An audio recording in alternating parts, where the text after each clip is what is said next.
idea the amount of ignorant mess we're about to get into right now. Sit your $5 ass down before I make it. Hello and welcome to a brand new preview episode for Black on Black Cinema. I'm your host, Jay. I'm here with my co-host, Micah. Hey.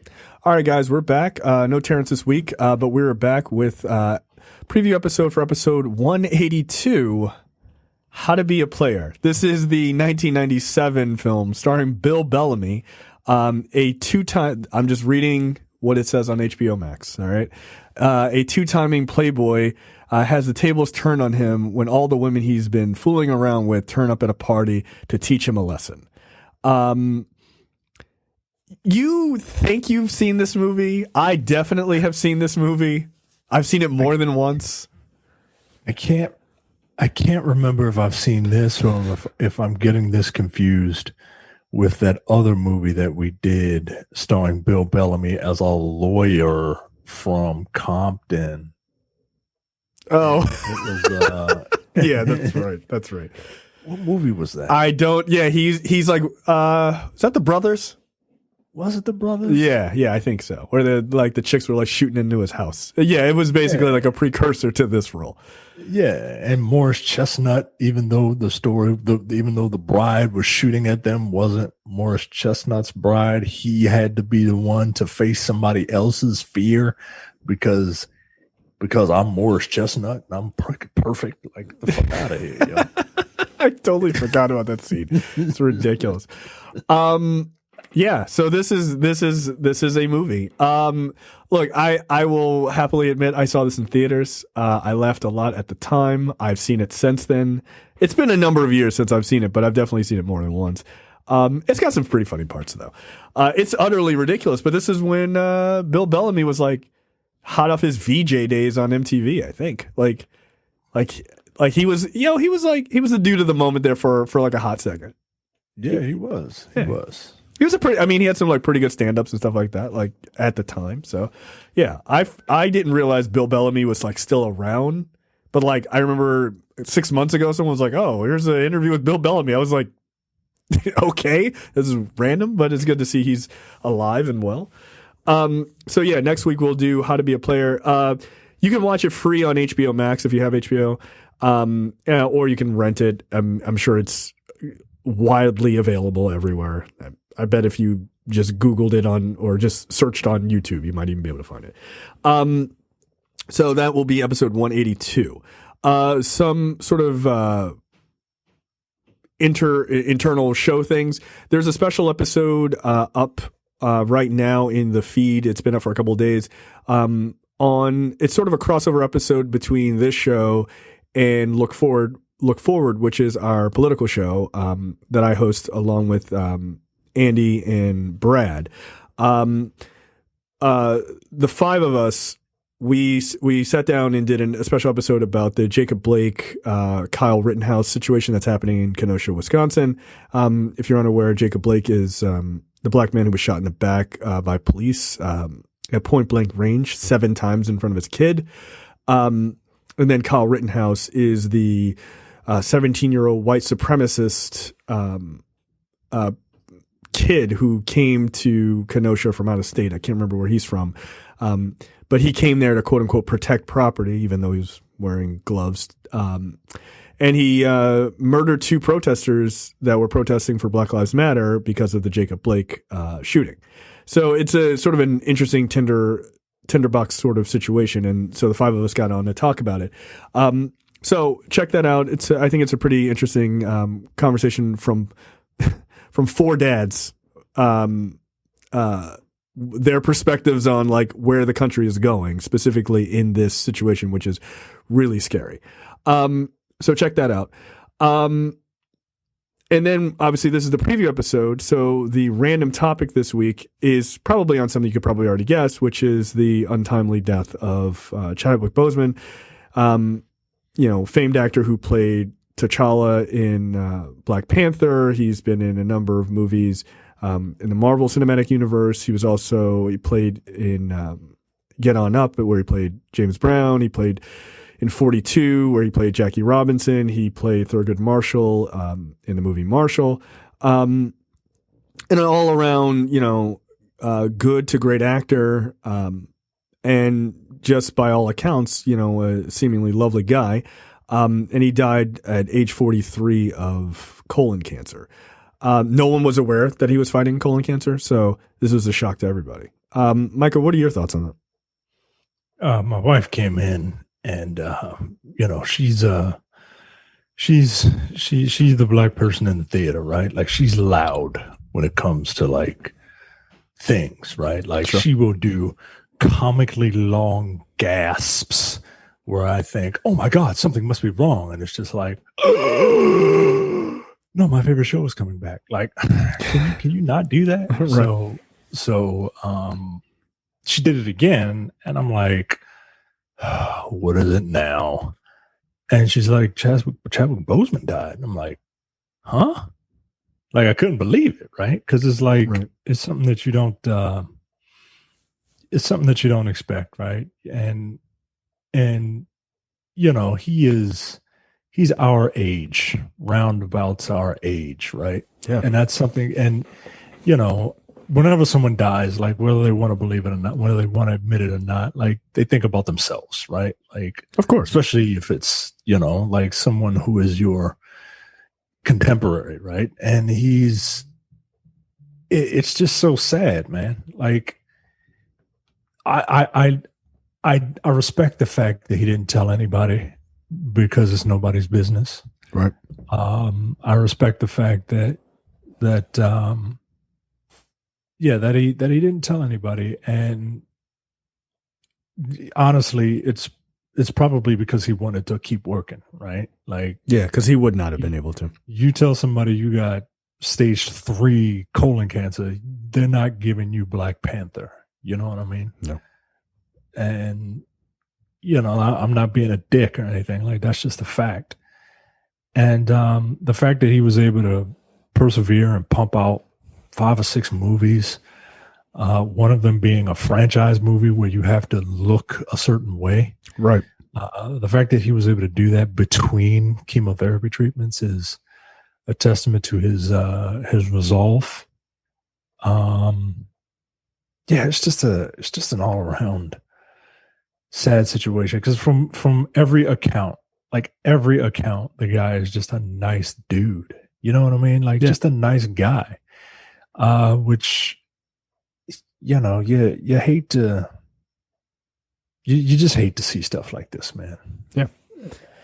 Yeah. Look, I found out like Saturday night, like right before I went to bed. I saw that sort of pop up on my screen.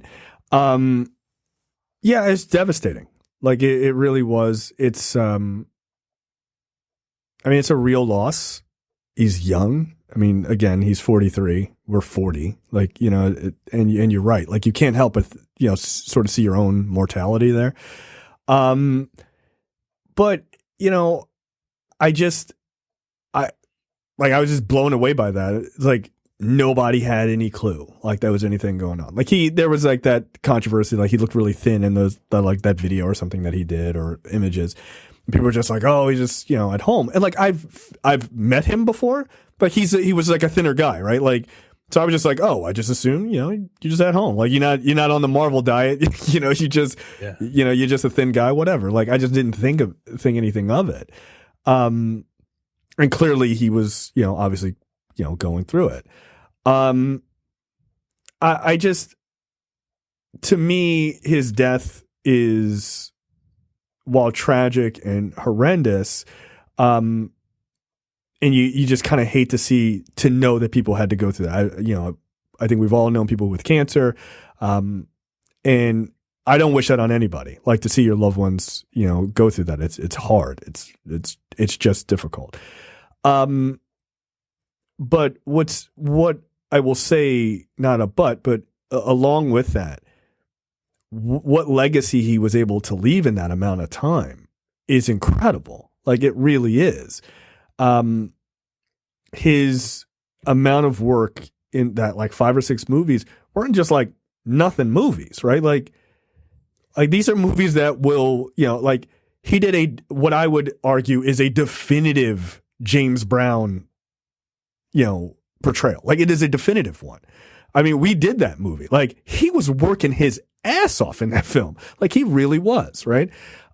Just like from a physical standpoint. And then, you know, obviously the Black Panther stuff with Marvel was iconic. Like it is. It's iconic. Whether you like those movies, you're into comic book movies or not, they're iconic. He elevated that character to the level of a Batman or a Superman, like in the mindset of young people. Like he just did. Not just young people, by the way, but he did. They literally set off a profound movement with Black people in America and abroad, right? Like the first fully led Black film that made $1 billion and didn't just limp over that number, by the way. Like it cruised to that number with no problem. And people were just like blown away by it, right? And like just something so unapologetically Black, and not even just unapologetically Black, but unapologetically African, which was also a really big deal. So yeah, his work will go on to mean more than he could ever possibly know, right? And it's tragic that he isn't here to see that. I mean, he got to see, you know, obviously some of it. But it just goes to show you how short life can be and how you really do have to put your all in it while you're here because you don't know, right? But yeah, I think you're right. Like if he would have told people, if it was widely known, he wouldn't have been able to do those roles. They wouldn't have given to him. Yeah, he wouldn't have been able to get work. He wouldn't be able to work because that's, you know, as sad as it is, like it's a liability. Like it's the reason why studios take insurance out on actors. It's the reason why actors have stunt doubles because if you are investing all of this money into a person, you don't want anything bad to happen to them purely from a financial standpoint. Like I'm sure nobody wants anything to happen to anybody, but like, yeah, it's a business too. Right. Yeah. And I hate bringing that up. But I only bring it up to say that I'm glad that he kept it to himself. Right. Cause he got, right. And he also got to do what he loved. Right. And, you know, really fully invest himself into those roles, you know, not like I'm only going to do these specific roles because it doesn't, you know, physically call for me to do much, or, you know what I mean? Like he would have had to do something like that if that was sort of known. Right. Or he might not have, like you said, he might not have been able to work at all, which clearly that was his passion. Yeah, look, I think he means a lot to a lot of people. I think he means a lot of different things to a lot of people. I'm not in the business of saying like this is what he means to everyone. Like I don't believe in doing that. I think everybody has their own sort of journey to go through with this. It's for me personally, like I wrote a thing on Facebook, like it took 38 years before we got him. Right? Like in my life, it took 38 years to see a Black man elevated to the position that he was in the like nerd superhero genre shit that I grew up with. Right. And it was dope as fuck after 38 years to see that. Right. And to see it on screen and just be like totally blown away with this like huge smile on my face, just loving every moment of it. Like that to me was powerful. And it is, I think it's like I think that is true for a lot of people, and which is why they feel so strongly about that movie and why they feel so strongly about, you know, him passing away and things like that. And it meant a lot to us. And look, I'm sure it means a lot to superhero fans and stuff like that, but I can tell you it feels different. It feels different for Black people. And it does. And it feels different, like to see Black kids in Halloween costumes that are characters that are them, right? Like that shit matters. It really does matter. And I think a lot of times you can forget that. Like, yeah, we all dressed up as Superman or, you know, all those kind of things growing up. But like somewhere deep in your soul, you knew like, well, he don't look like me, right? Like I'm just going to make it my own thing, but like he don't look like me, but like he does look like me. Yeah, I'm Black Superman, right? Like, right? Like, so you just did that until Miles Morales. I'm Black Spider-Man. Like, ain't no big deal, right? But but to see him, like, you didn't have to pretend anymore. Like, you could just be like, yeah, no, this is a black superhero. And everybody was like, yeah, and he's like dope as shit. Like, everybody, thought that. So we weren't playing sort of catch up. We were in the game finally. And so it's tragic. And I don't mean to whittle his life down to his work, because I think we see a lot of that because that's how we know him, right? But that's not all of who he was. But that is unfortunately, that's all we know really of him. But by all accounts, he was a good person, right? Like, he did a lot of visits to kids with terminal cancer in hospitals and stuff like that, which a lot of the superhero actors do, and they go in their costume and stuff. But like, I watched a video of him. He was talking about it with some of the other, like, in a like a press junket, and he got really emotional and started crying. But like, you watch that and someone's like, oh, he's probably a pretty good actor or whatever. But like, it's because he was also going through it. And so he's seeing these kids fighting as hard as he's fighting. And he's seeing that they have terminal cancer, right? Like, that's a different type of dude, right? You know what I mean? Like, that's just a different type of dude to get up and still fight every day. That's a different type of person. And the thing about that particular interview was, he was like, he went to see these kids, and he was talking with the adults in the room, and they were like, yeah, they're just trying to hold on just to see this movie. They want to see this movie, and they are doing their best to hold on. And he said that they didn't make it, and before the movie came out, and he felt ashamed. And that's when he started to, really break down. He felt like he failed. And, it's cliche for celebrities to, come down from their ivory towers to commiserate with the plebes and the serfs like us, right? But when you can tell when they actually really mean it, right? And he seemed like a dude that was very genuine. I've seen a lot of interviews and stuff, especially when it was ramping up for Black Panther. You see a lot of interviews and stuff, and he's just, yeah, man, he was a good dude. Yeah. So, yeah, look, this is something else that he has done, right? He is probably gotten a lot of people like me to go to the doctor more often. I don't have a doctor yet, a general practitioner. I'm making an appointment for later on this week.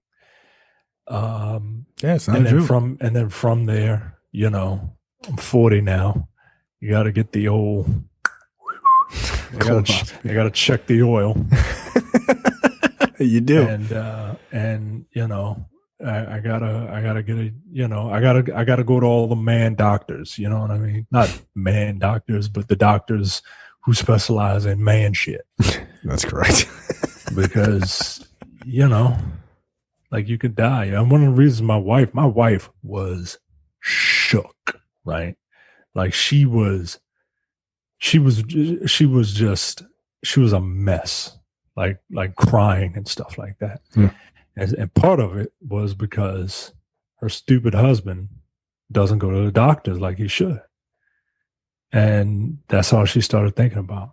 And she was like, can't, like, you got a little boy now. You can't not be here. Yeah. So yeah, yeah. If anybody takes anything away from this, right? Like, the most important thing you should take away from his untimely passing is not, well, what about Black Panther 2? And look, like that shit doesn't matter right now. It really right? doesn't. The thing that you need to take away is that you need to go to the fucking doctors, man. Like, seriously, because you don't want stuff like this to creep up on you.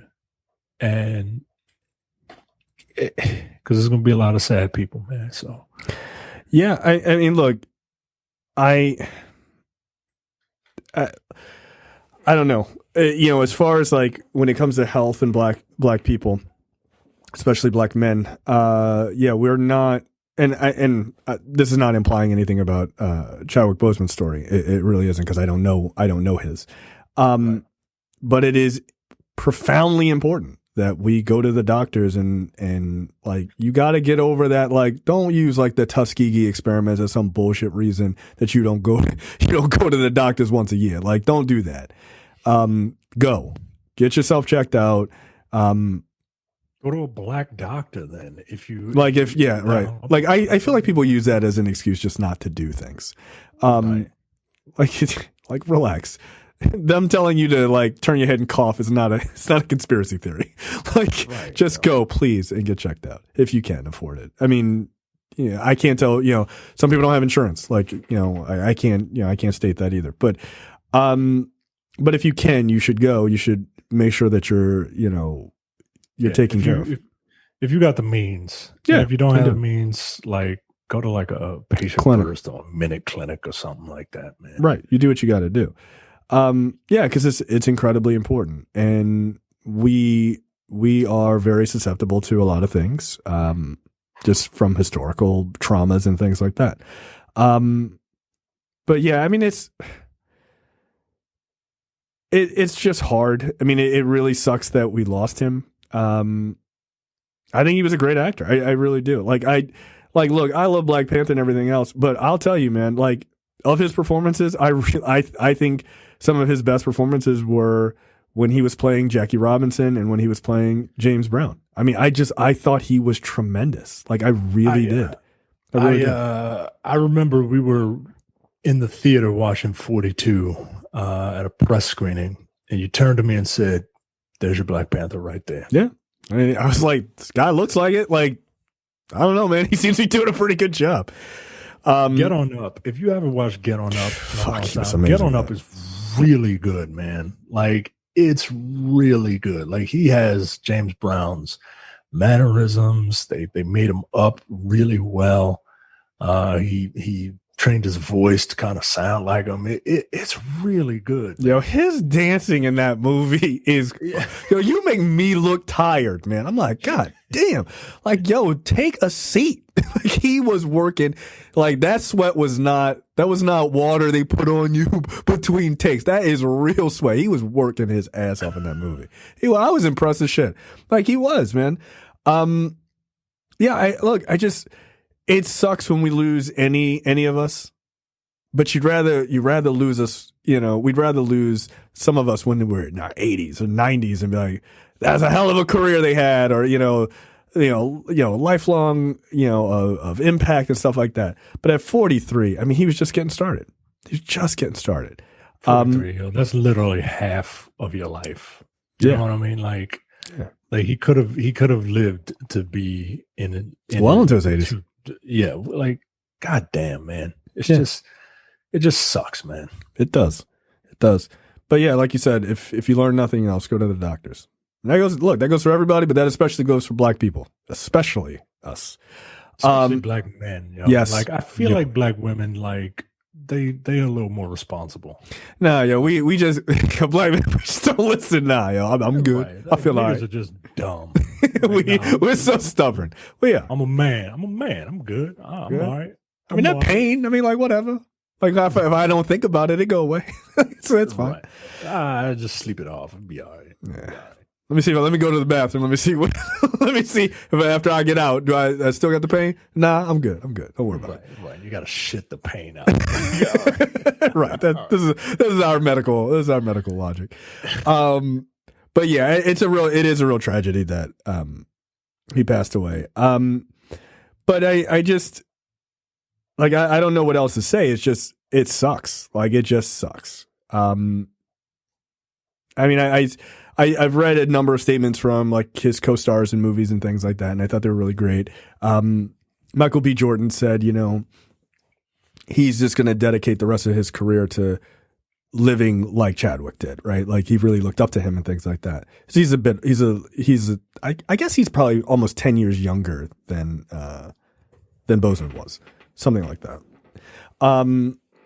So I thought that was cool. I don't know if you saw the statement from Ryan Coogler, which I thought was really quite good. Yeah, His was really excellent. I mean, he, like he was telling a story in his sort of write up that many Hollywood actors, like the big leads of movies, won't come and watch auditions for the lower roles. But he did. He really wanted to make it like feel like a family and like really well rounded and like everybody knew each other and like really be involved. And he said like he was doing lines with Winston Duke, who came in to audition for M'Baku, and he said they just turned it into like a wrestling match. Like they got so into it, like he broke Winston Duke's bracelet or whatever. Like they were just like so into the role. He was like, "This is the guy," right? And then when Letitia Wright came in to audition for Shuri, like she, threw some humor in, and it like kind of like broke through his exterior, and it was like, this is the person, right? Like, so he saw them, like he wanted to be there to see exactly the type of people he'd be working with. So like that to me is like a really dope little anecdote. And, Coogler talked about, we talk about our ancestors and things like that. And like, he's now one of our ancestors, which I thought was like a powerful statement. Like I really did. If you can find Coogler's letter, and it's all over the internet, it's powerful, and you can tell they were really friends. They were really, really good friends, and it's interesting because he didn't even know about his cancer. As close as you're reading this, as close as they were, like even he didn't know. So it was like a handful of people knew. It's interesting. I didn't realize that Boseman went to school with at the same time as Ta-Nehisi Coates. He went to Howard the same exact time, which is interesting. And he also knew Jordan Prince, the guy who was killed, the Howard student who was killed, that inspired Coates' book, Between the World and Me. And like that's. Like, it's funny how small the world is. And, like, that was a thing that him and Coogler talked about, like, the first time they met. It's like, oh, you went to Howard, and you played football, and, stuff like that. And, like, he was a real dude. Like, he was just, like, a real person. And it's cool to hear from his co-stars and stuff like that. They're like, no, he was as great as everyone says he is. Like, he just really was. Yeah. So, I don't know, man. It's just a tragic loss. It just really is. Like, that's all I can say. And give us some time on the casting shit. Like, I was just like, with people, I'm just like, can we give it a week? Give it a week. Like, people are like, literally the next day. I'm like, all right, all right. Right. All right, stop pretending like you give a fuck about this guy then. Like, you don't. Like, you don't. Like, look, and that's okay. You don't have to. But, like, don't use the premise that you care from, like, oh, but then what about casting? It just cheapens it in my eyes. It does. You know what I mean? It does. I get it, right? I get it, but sure, because it's human nature, right? Like everybody has to move on eventually. Sure, but it was so sudden. You know what I mean? Like it's not like Saturday, dude. Saturday. Right. It's not like he had a good run, and like let's let people like grieve how they want to grieve, and I don't know. Maybe that is how people grieve, right? Like back to it. Sorry, right. I know people like that. Yeah. It's like something bad happens. It's like, yo, I got to go to work, yo, because I can't just sit here. And wallow in it. Right. I get that. That's not me. That's not me. It just feels weird to me, but. Right. Like, and because he meant so much to sort of to our community specifically, it feels wrong to me. And again, I'm not in the business of telling you how to mourn. I'm really not. Or to mourn, right? You don't have to. I'm not gonna pretend that he means the same. He means the same to our community as he does to white people. Maybe he does, maybe he doesn't. But I'd hazard a guess, probably not, right? So, and that's not a slight on anybody. I'm just saying, like, he just culturally just meant more to us. So yeah, just give it some time. That's all. Just give it some time. All right, I think that's it for this preview episode. Again, very serious movie coming up next week. The 1997 classic, Bill Bellamy, Tour de Force, How to Be a Player. And we will see you guys next time. See ya. Bye. You're watching the Black on Black Cinema YouTube channel. Make sure you check out our full reviews of Black movies, past and present. And every other week, we do a preview episode where we talk about a random topic that affects the Black community.